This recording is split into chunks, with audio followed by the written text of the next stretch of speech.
लेकिन अर्शी, अब तुम्हें अलर्ट रहना होगा, ओके? देखा ना तुमने, उसके आते ही अनिरुद्ध कैसे उसके पास चला गया है।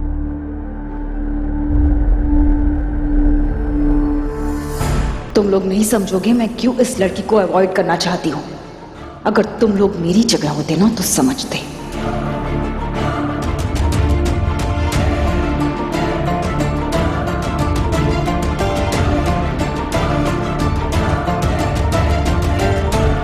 और अब जहां सृष्टि के दिमाग में हलचल तेज है झनक को देखकर, वहीं अब तनुजा पूछती है उसे, सृष्टि जी, ये लड़की बिल्कुल झनक जैसी दिखती है ना? बाल और स्टाइलिंग अलग है, लेकिन हाँ तो है तो कजिन ही ना, और दोनों के बाप भी तो एक जैसे दिखते हैं। आपको पहले से नहीं पता था? नहीं, मुझे पता होता तो मैं आप लोगों को बता देती ना। हाँ हाँ, ऑफ कोर्स। वैसे ये लोग यहाँ पर कितनी देर रहेंगे और मुझे कैसे पता होगा? I don't know.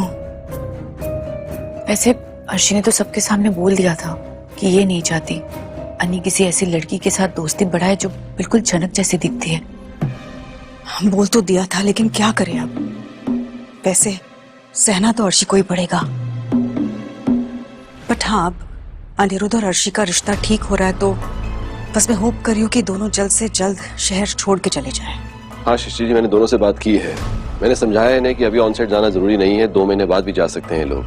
और जहां किस्मत अनी और झनक को बार बार मिलवाती है, वहीं बोस परिवार अनी और अर्शी को सबसे दूर भेज देना चाहता है, खासकर इस नूतन से तो बहुत दूर।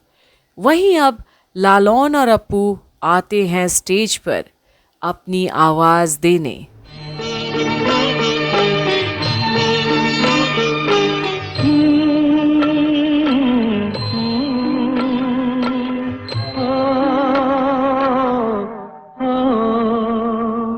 तेरे मेरे मिलन की ये रहना, ओ तेरे मेरे मिलन की ये रहना, नया कोई गुल खिलाएगी, नया कोई गुल खिलाएगी, तभी तो चंचल है तेरे नैना।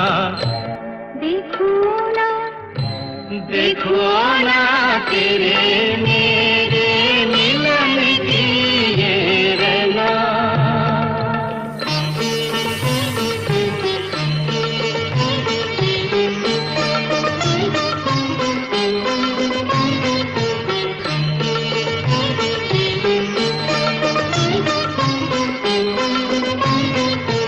तुझे थामे कई हाथों से, मिलूंगा मद भरी रातों से, जगा के अनसुनी सी धड़कन, बलमवा भर दूंगी तेरा मन। देखो ना। और अब जहां अप्पू और ललौन ने इतना सुंदर प्रस्तुति किया है, पर अनी की नजरें तो उसके ऊपर से नहीं हटती जिसमें उसे झनक दिखती है। पर अब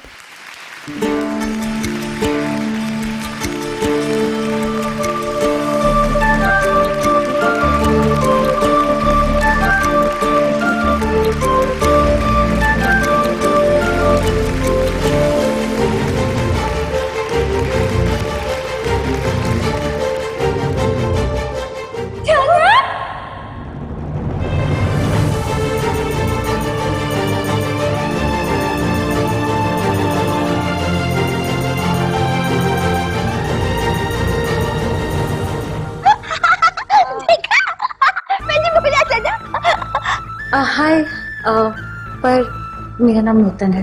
मुझे भी तुम्हारा नाम हो। हाँ, उससे मुझे कुछ फर्क नहीं पड़ता। हाँ, तुम झनक हो, तुम मेरी झनक हो।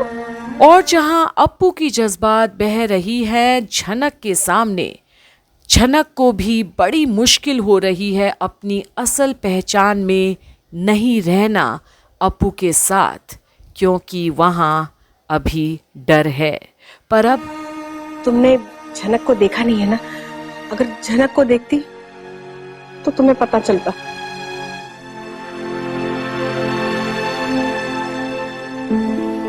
तुम्हें देखकर तो मेरा भी दिल भर आता। Aunty please don't get emotional. पापा इट्स सो वियर्ड, शायद हमें यहाँ आना ही नहीं चाहिए था। नहीं नहीं बेटा, मेरे कहने का ये मतलब नहीं था। अगर झनक जिंदा होती ना तो ना मैं ये बात कहती, ना ये ऐसा मैं महसूस करती।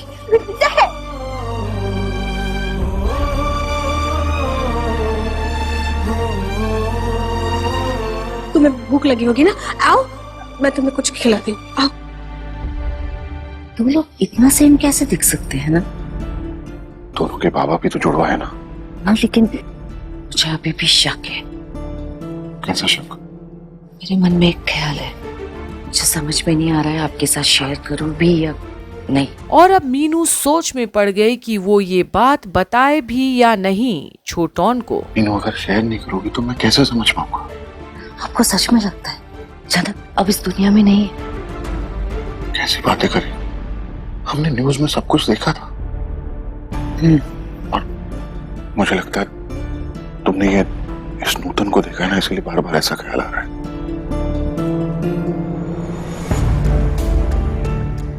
कभी सोचा है अनी के दिल पे क्या गुजर रही होगी इस वक्त?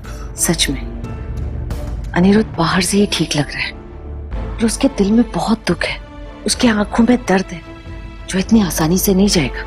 मैंने कभी नहीं सोचा था अनी की जिंदगी में ये सब कुछ होगा। अब जो जा चुका है वो वापस तो नहीं आने वाला, जो सामने है बस उसी पे फोकस करना ठीक है। हर किसी को लाइफ में एक साथी तो चाहिए ही होता है। हाँ, अगर अर्शी उसका साथ दे सके तो। क्यों ऐसा क्यों बोल रहे हैं? दोनों साथ ही तो है। साथ होना ऐसा होता है मीनू। अब मुझे एक बात बताइए, जब सब कुछ सही था तब भी अनिरुद्ध हमारे साथ था क्या? वो कभी नहीं था।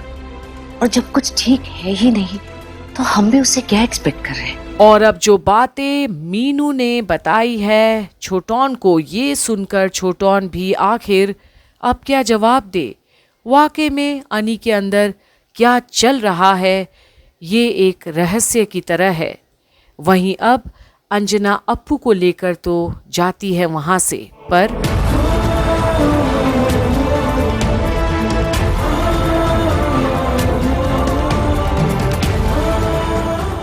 नमस्ते। नमस्कार। ऐसे बहुत म्यूजिकल माहौल बनाया हुआ है आपने। पंडित जी, आपको आने में कोई दिक्कत तो नहीं है? नहीं नहीं, कैसे हो सकती है? आपने छोटे से रास्ते के लिए गाड़ी भेज दी थी, कैसे दिक्कत हो सकती है? मेरा फर्ज था वो। बहुत आसानी से पहुंचे हम। जी आप खड़े क्यों हैं?